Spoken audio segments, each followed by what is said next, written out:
नमस्कार, न्यूज़ के खास कार्यक्रम महासंग्राम में आपका स्वागत है। मैं हूं देवेंद्र कुशवाहा।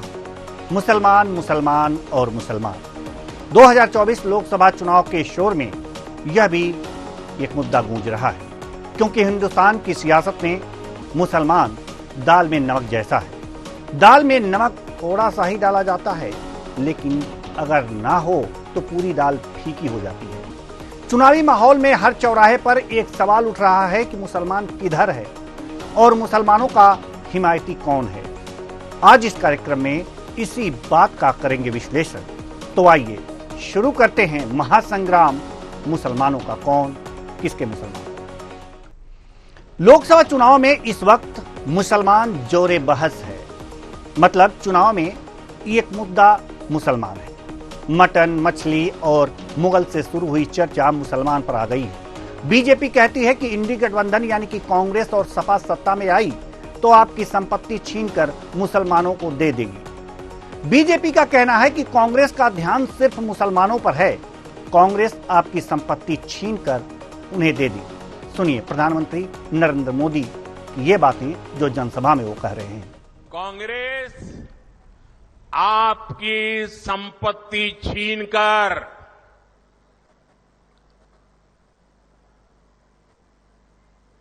उनके खास लोगों को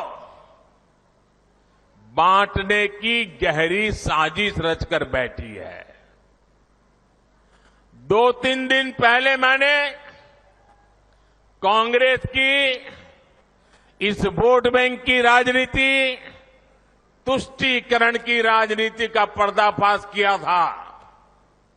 इससे कांग्रेस और उसको सिस्टम में उनको इतनी मिर्ची लगी है कि वो हर तरफ गालियां देने में टूट पड़े। जो आए वो मोदी को गाली दे रहा है।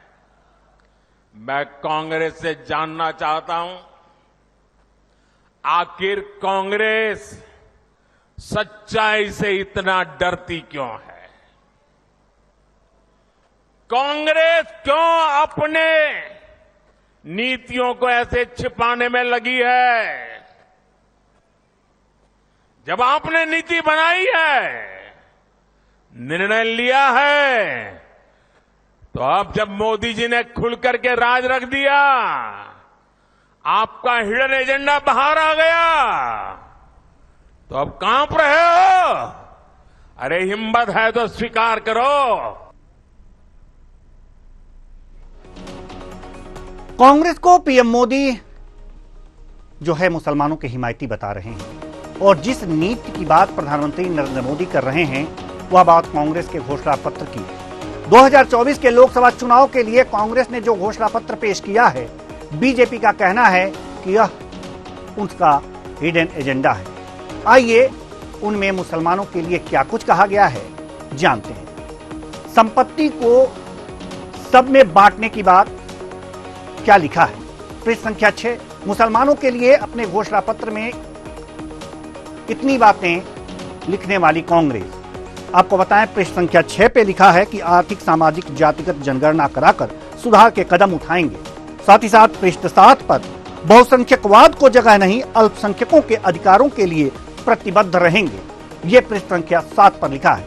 पृष्ठ संख्या 8 पर अल्पसंख्यकों के मौलिक अधिकार बरकरार रखे जाएंगे, ये लिखा गया है। पृष्ठ संख्या अब 9 पर क्या लिखा है ये भी जान लीजिए कि शिक्षा, रोजगार, सेवा, खेल, कला का लाभ पाने में अल्पसंख्यकों को प्रोत्साहन दिया जाएगा। ये तो सबका अधिकार है। और पृष्ठ संख्या 9 पर एक बात और लिखी है, अल्पसंख्यकों के आर्थिक सशक्तिकरण के लिए आसान कर्ज देने की नीति अपनाई जाएगी। यह घोषणा पत्र है कांग्रेस का। पृष्ठ संख्या 9 पर एक बात और लिखी है, अल्पसंख्यकों को शिक्षा, स्वास्थ्य देखभाल, सरकारी नौकरी, सरकारी ठेके में बिना भेदभाव के अवसर मिलेंगे या अवसर दिए जाएंगे। पृष्ठ संख्या 20 बहुत ही महत्वपूर्ण बात लिखी है, नीति में उपयुक्त बदलाव से धन आय की असमानता का बदलाव किया जाएगा। ऐसी बातें घोषणा पत्र में लिखी गई हैं। तो ये घोषणा पत्र की बातें हैं, न्याय पत्र की बातें हैं, जहां पर ये बातें, सारी बातें लिखी गई हैं। मुसलमानों के लिए अपने घोषणा पत्र में इतनी बातें लिखने वाली कांग्रेस मुसलमानों के लिए जो वादे करती है उसे कितना पूरा करती है, इसकी भी सच्चाई हम आपको आगे बताएंगे। लेकिन सबसे पहले जितनी भागीदारी उतनी हिस्सेदारी की बात करने वाली कांग्रेस और उसका इंडी गठबंधन लोकसभा चुनाव में मुसलमानों को टिकटों के बंटवारे में कितनी हिस्सेदारी देता है, पूरे का पूरा विश्लेषण हम आपके सामने रखते हैं और सच क्या है हम आपको बताते हैं।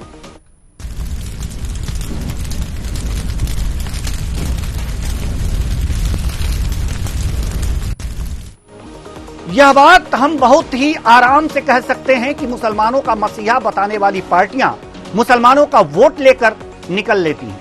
मतलब कहने वाले कहते हैं कि मुसलमानों के हाथ में भले ही सत्ता की चाबी हो, लेकिन हकीकत यह है कि मुसलमानों के हितैषी नेताओं ने उन्हें चाबी लायक ही छोड़ा है। ऐसे में प्रमुख सवालों पर नजर दौड़ाते हैं, उसके बाद परत दर परत हर पार्टी की परतें खोलेंगे। तो पहले प्रमुख सवाल ग्राफिक्स के माध्यम से। सवाल नंबर एक है कि क्या इंडी गठबंधन को मुसलमानों का वोट चाहिए, प्रतिनिधित्व नहीं। सवाल नंबर दो, क्या विपक्षी गठबंधन को लगता है कि मुसलमानों के पास कोई विकल्प नहीं? और सवाल नंबर तीन, क्या बीजेपी का डर दिखाकर मुसलमानों का वोट लेते रहे विपक्षी दल? और सवाल नंबर चार, क्या विपक्षी दलों के इस कदम का फायदा ओवैसी को मिलेगा? ये क्या विपक्षी गठबंधन ध्रुवीकरण के डर से मुस्लिमों को टिकट देने से बच रहा है? ये तमाम सवाल हैं। ये सवाल जो हम आपको दिखा रहे हैं, ये सवाल वास्तव में हैं। आजादी के बाद से आज तक मुसलमानों को नहीं पता है कि उसे किसके पीछे चलना है, क्योंकि पार्टियों को सिर्फ मुसलमानों का वोट चाहिए, मुसलमान उम्मीदवार नहीं। महाराष्ट्र से इंडिया गठबंधन के महाराष्ट्र की 48 सीटों में से एक सीट पर भी किसी मुसलमान को नहीं उतारा गया है, जिसके विरोध में महाराष्ट्र प्रदेश कांग्रेस के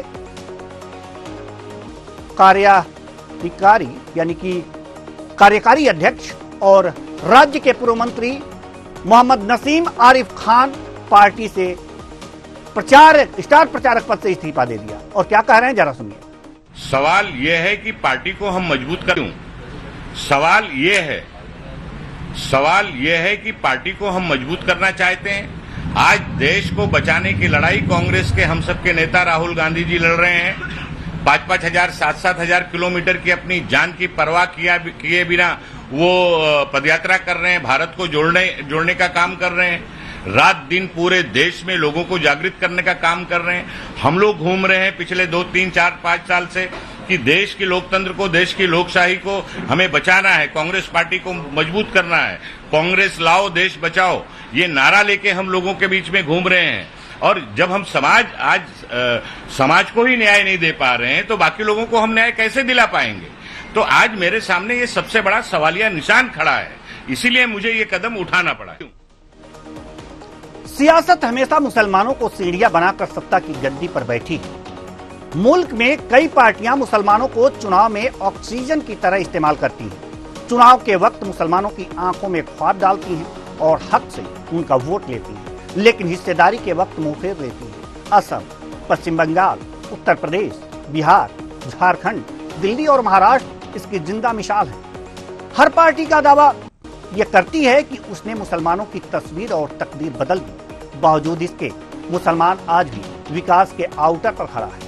इसकी वजह है कि मुस्लिम हितैषी बताने वाली पार्टियां मुसलमानों से वोट तो लेती हैं, लेकिन सियासत में उन्हें हिस्सेदारी नहीं बनाती।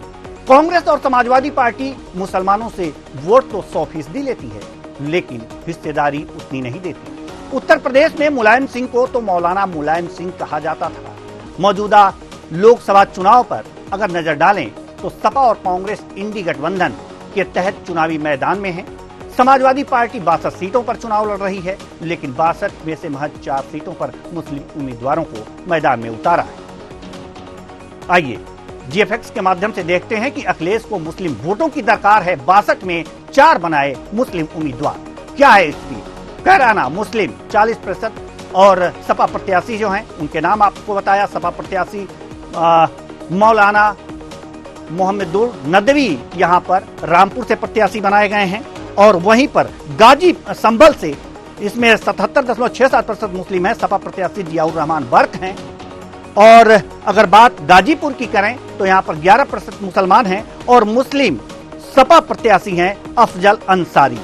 बाकी अगर जो बात करें सीतापुर, शहनवाज आलम, राशिद अलवी, समीम फरीक के नाम पर चर्चाएं, तो चर्चाएं की बात हम छोड़ देते हैं कि क्या चर्चाएं हैं क्या नहीं है, लेकिन 4 पद उम्मीदवार हैं। तो यही हाल उत्तर प्रदेश में कांग्रेस का भी है। इंडिया गठबंधन में कांग्रेस को 17 सीटें मिली हैं और राहुल गांधी ने सिर्फ 2 सीटों पर ही मुसलमानों को टिकट दिया है।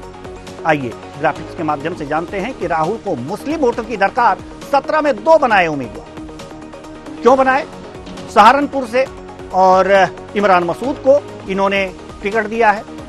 उत्तर प्रदेश की बात हम कर रहे हैं। और अमरोहा में 41% मुस्लिम है और प्रत्याशी हैं दानिश अली, कांग्रेस प्रत्याशी कुंवर दानिश अली अमरोहा से, मात्र 2 सीट पर। आप देख सकते हैं कि इन पार्टियों के कथनी और करनी में क्या अंतर है। ये स्थितियां हैं। लगातार परत दर परत हम मुस्लिम हिमायती पार्टियों की परतें खोलेंगे। लगातार हम आपको बताते रहेंगे कि वास्तव में सच क्या है। उत्तर प्रदेश में 20% मुस्लिम आबादी है, लेकिन जब सत्ता में प्रतिनिधित्व देने का अवसर होता है तब परिवारवाद याद आ जाता है या अन्य जाति समीकरण याद आते हैं। लेकिन वोट के समय केवल और केवल मुसलमानों को अपना बताया जाता है। यह तो सिर्फ 2 मुस्लिम हिमायती पार्टियों की हकीकत है, जो बताती है कि अखिलेश यादव और राहुल गांधी मुसलमानों को लेकर कितने गंभीर हैं। अब जरा बात आरजेडी की कर लें, यानी कि बिहार की। किशनगंज में तेजस्वी यादव मुसलमानों को इंसा अल्लाह बोलकर वोट के लिए तैयार करते हैं और दूसरी तरफ उनकी हिस्सेदारी काट देते हैं। इन्हीं तेजस्वी यादव के पिता लालू यादव ने 15 साल मुसलमानों के नाम पर सरकार बनाई, लेकिन हिस्सेदारी के नाम पर चेहरे पर पर्दा डाल दिया। और मौजूदा लोकसभा चुनाव में भी ऐसी ही तस्वीर देखने को मिल रही है। बिहार में आरजेडी और कांग्रेस मिलकर इंडी गठबंधन के तहत चुनाव लड़ रहे हैं। बिहार में आरजेडी 23 सीटों पर चुनाव लड़ रही है, लेकिन 23 में से महज 2 सीटों पर मुस्लिम उम्मीदवारों को मैदान में उतारा है। कहां कहां उतारा है, ग्राफिक्स के माध्यम से आपको बताएंगे कि तेजस्वी को मुस्लिम वोटों की दरकार, 23 में से 2 बनाए मुस्लिम उम्मीदवार। और कहां लोकसभा सीट मधुबनी मोहम्मद अली मोहम्मद अशरफ फातिमी, और लोकसभा सीट अररिया मोहम्मद शहनवाज आलम। ये बस 2 सीट 23 में से 2 उम्मीदवार। क्या स्थिति है? और हम इंसा अल्लाह कह करके वोट ले लेते। ये है मुस्लिम हिमायती पार्टी। इसी तरह कांग्रेस भी बिहार में मुसलमानों को चुनावी मैदान में खारिज कर रखा है। इंडिया गठबंधन में कांग्रेस को 9 सीटें मिली हैं, आरजेडी को 23 सीटें मिली हैं, तो कांग्रेस 9 सीटों पर चुनाव लड़ रही है। लेकिन राहुल गांधी ने सिर्फ 2 सीटों पर ही मुस्लिम उम्मीदवार उतारे हैं। तो यहां भी बिहार में भी राहुल को मुस्लिम वोटों की दरकार, 9 में से 2 बनाए मुस्लिम उम्मीदवार। कहां कहां जरा देखते हैं इस ग्राफिक्स के माध्यम से। तो ये ग्राफिक्स लोकसभा सीट किशनगंज मोहम्मद जावेद को इन्होंने उतारा है, और दूसरी सीट है लोकसभा सीट कटिहार, जहां पर तारिक अनवर को चुनाव मैदान में उतारा है। यह स्थितियां हैं यहां, आप देख सकते हैं। अब इंडिया गठबंधन में शामिल दूसरे दलों जैसे कि वीआईपी और वामपंथी पार्टियों ने किसी भी मुस्लिम को टिकट नहीं दिया है। और इन्हें तो आपने इफ्तार पार्टियों में देखा होगा, कंधों पर गमछा और सिर पर चोटी लगाए खजूर खाते भी देखा होगा। मुस्लिमों के विकास की गंगा बहाने का दावा करने वाले नीतीश कुमार एनडीए गठबंधन के साथ चुनाव लड़ रहे हैं। नीतीश कुमार को 16 सीटें मिली हैं बिहार में, लेकिन सिर्फ 1 सीट पर ही मुस्लिम उम्मीदवार उतारा है। और वो सीट कौन सी है जरा देख लीजिए। नीतीश को मुस्लिम वोटों की दरकार, 16 में 1 बनाए मुस्लिम उम्मीदवार, और वो सीट है किशनगंज की मुजाहिद आलम, यहां पर चुनाव लड़ रहे हैं। मुजाहिद आलम यहां पर प्रत्याशी हैं, मात्र 1 सीट पर इन्होंने उतारा है। तो मतलब सियासत में जरूरी है रवादारी, समझता है वो रोजा तो नहीं रखता पर इफ्तारी समझता है। कहा जाता है कि मुल्क की आजादी से लेकर आज तक देश के मुसलमानों ने कई उतार चढ़ाव भरे दौर देखे, लेकिन सियासी पंडितों का कहना है कि कांग्रेस ने मुसलमानों का जितना नुकसान किया है शायद ही किसी दूसरी पार्टी ने किया, नहीं किया, जिसकी हकीकत सामने आ रही है। आइए, राहुल का मुस्लिम प्यार मुसलमानों को नहीं बनाया उम्मीदवार, और कहां कहां से नहीं बनाया, परसेंटेज के साथ हम आपको दिखाते हैं। ग्राफिक्स, उत्तराखंड में 5 प्रत्याशी चुनाव मैदान में, यहां पर नहीं उतारे कोई उम्मीदवार। वहीं पर छत्तीसगढ़ में 11 प्रत्याशी इन्होंने उतारे हैं, किसी मुस्लिम उम्मीदवार को टिकट नहीं दिया। 2.20% यहां पर उनकी संख्या है। राजस्थान की बात करें तो यहां पर 22 प्रत्याशी उतारे हैं, किसी मुस्लिम उम्मीदवार को टिकट नहीं दिया। 9.07% यहां पर मुस्लिम हैं। वहीं गुजरात की बात करें तो 24 प्रत्याशी मैदान में उतारे हैं, और लेकिन कोई भी मुस्लिम नहीं है गुजरात में। 9.67% यहां पर मुस्लिमों की संख्या है। बात अगर पंजाब की करें तो 6 प्रत्याशी चुनाव मैदान में है, 1.93% यहां पर मुस्लिमों की संख्या, लेकिन कोई प्रत्याशी मुस्लिम नहीं है। तेलंगाना में 14 प्रत्याशी उतारे हैं, 12.4% यहां पर मुस्लिम आबादी है, लेकिन कोई मुस्लिम उम्मीदवार यहां पर राहुल गांधी ने कांग्रेस से नहीं उतारा है। और बात अब आंध्र प्रदेश की करें तो यहां पर 20 प्रत्याशी चुनाव मैदान में उतारे गए हैं, 9% मुस्लिम आबादी है, लेकिन कोई भी मुस्लिम उम्मीदवार नहीं है यहां पर। और साथ ही साथ अगर जो लगे हाथ मध्य प्रदेश की भी बात कर लें, तमिलनाडु की पहले बात कर लेते हैं। तमिलनाडु में 8 प्रत्याशी उतारे गए हैं, 8.56% यहां पर मुस्लिम हैं, लेकिन कोई भी उम्मीदवार मुस्लिम नहीं है। दिल्ली में 3 प्रत्याशी उतारे हैं, 12.86% यहां पर मुस्लिम आबादी है, लेकिन कोई भी मुस्लिम उम्मीदवार यहां से नहीं उतारा गया है दिल्ली में। यह हम आपको ग्राफिक्स के माध्यम से लगातार दिखा रहे हैं। यह है मुस्लिम प्यार। बात अगर जो मध्य प्रदेश की करें, मध्य प्रदेश की बात बहुत महत्वपूर्ण हो जाती है। मध्य प्रदेश की बात जहां तक करें, ग्राफिक्स में माफ कीजिएगा नहीं है, लेकिन हम आपको बताते हैं कि 28 उम्मीदवार कांग्रेस ने उतारे हैं मध्य प्रदेश में, लेकिन 5% यहां पर मुस्लिमों का यहां पर आबादी है, लेकिन एक भी मुस्लिम उम्मीदवार को कांग्रेस ने टिकट नहीं दिया है। यह महत्वपूर्ण है और यह सच है। सच क्या है, हम आपको इस कार्यक्रम में बता रहे हैं। जो मुस्लिम हिमायती पार्टियां हैं, मुस्लिमों की कितनी हिमायती हैं, हम आपको दिखा रहे हैं। आपको बताएं कि उत्तराखंड में कांग्रेस ने 5 उम्मीदवार उतारे और उसमें से एक भी मुस्लिम उम्मीदवार नहीं है, और ये परसेंटेज हमने आपको लगातार बताया है। राजस्थान का भी बता दिया, आपको मध्य प्रदेश का बता दिया, छत्तीसगढ़ का बता दिया, पंजाब का बता दिया और तेलंगाना का बता दिया। आपको बताएं कि ये सारे उम्मीदवार, तमिलनाडु का भी मैंने बताया, हर जगह भारत में जहां जहां मुस्लिम उम्मीदवार नहीं उतारे गए हैं, हमने आपको बता दिया। अब बात करते हैं पश्चिम बंगाल में ममता और मुसलमानों का रिश्ता जग जाएगा। कहते हैं बंगाल में मुसलमानों के भरोसे ममता दीदी हर चुनाव के समीकरण का जाल बुनती हैं। ममता बनर्जी अकेले दम पर 42 सीटों पर चुनाव लड़ रही हैं। 42, लेकिन 42 में से सिर्फ 6 सीटों पर मुसलमानों को टिकट दिया है। आइए ग्राफिक्स के माध्यम से बताते हैं कि ममता का मुस्लिम प्यार, 42 में 6 मुस्लिम उम्मीदवार। मालदा दक्षिणी शहनवाज अली, और मालदा दक्षिणी से शहनवाज अली को टिकट दिया है। जंगीपुर से खलीलुर रहमान को टिकट दिया गया है, और बहरामपुर से यूसुफ पठान को टिकट दिया गया है। साथ ही साथ मुर्शिदाबाद से अबू ताहिर खान को टिकट मिला है। और आपको बताएं कि ये तमाम जो ग्राफिक्स आप देख पा रहे हैं, बसीरहट से हाजी नूरुल इस्लाम को टिकट दिया गया है। ये लगातार हम आपको बता रहे हैं।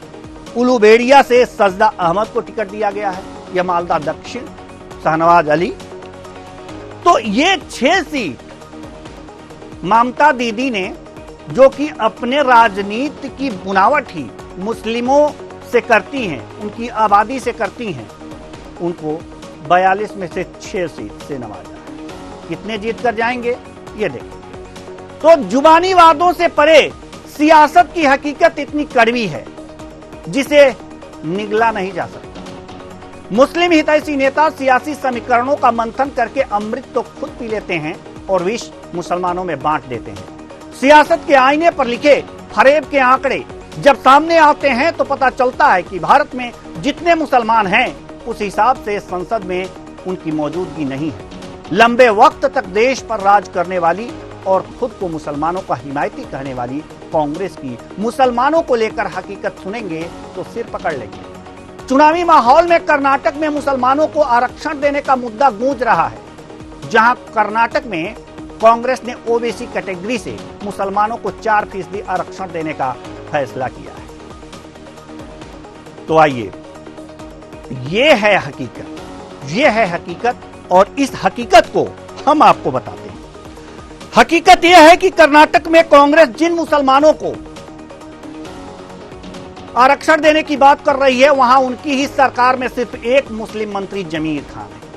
आप देख सकते हैं कि सरकार में स्थान देने में एक और ओबीसी आरक्षण काटकर 4% मुसलमानों को आरक्षण देने का फैसला कैसे नीति है, क्या कह सकते हैं।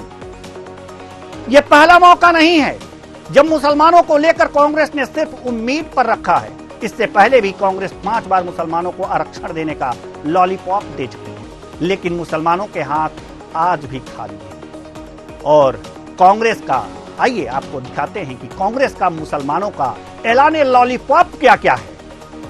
तो ऐलाने लॉलीपॉप मैं आपको बता रहा हूं। पहला ऐलान यह है कि 1994 में पहली बार कांग्रेस ने आंध्र प्रदेश में मुसलमानों को 5% आरक्षण देने का बात किया था। 5% आरक्षण देने की बात की थी। दूसरा ऐलान 2004 में मुसलमानों को 5% आरक्षण देने का वादा किया था। ये ऐलाने लॉलीपॉप आपको बता रहे हैं कांग्रेस का। 2009 में भी आरक्षण देने का वादा किया था। 2009 तीसरा ऐलाने लॉलीपॉप, 2009 में भी आरक्षण देने का वादा। चौथा ऐलाने लॉलीपॉप आपको बता दें, 2012 में यूपी चुनाव में भी मुस्लिम आरक्षण की घोषणा की थी। और पांचवा ऐलान महाराष्ट्र में 2014 में महाराष्ट्र में मुसलमानों को 5% आरक्षण देने का वादा किया था। वादा ये है सच। बात अगर मोदी और मुसलमान की करें, जो कि मुस्लिम विरोधी बताए जाते हैं, तो लोकसभा चुनाव से पहले और चुनाव के आगाज के दौरान पीएम मोदी की कई ऐसी तस्वीरें सामने आई जिन पर चर्चा हुई। पीएम मोदी मुस्लिम समुदाय के साथ, बोहरा समाज के लोगों के साथ क्रिकेट वर्ल्ड कप फाइनल में भारत की हार पर टीम इंडिया के ड्रेसिंग रूम में मोहम्मद शमी को गले लगाया। सऊदी अरब, यूएई के नेताओं से गले मिले और पीएम मोदी ने कश्मीरी बच्चों से मुलाकात की। इस तस्वीर में आपको बताएं, इसके बाद लोकसभा चुनाव की तस्वीर थी, जिसमें बीजेपी ने पश्चिम बंगाल और केरल में मुस्लिम उम्मीदवारों को मैदान में उतारा है। कहां 2 ही सीटें, ये भी कोई ज्यादा नहीं।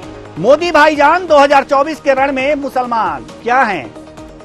विष्णुपुर सीट सौमित्र खान, यहां पर पश्चिम बंगाल की बात करें 2 सीटें दी गई हैं। केरल मलप्पुरम सीट अब्दुल सलाम, 2 सीटें हमारे मोदी भाईजान ने दी।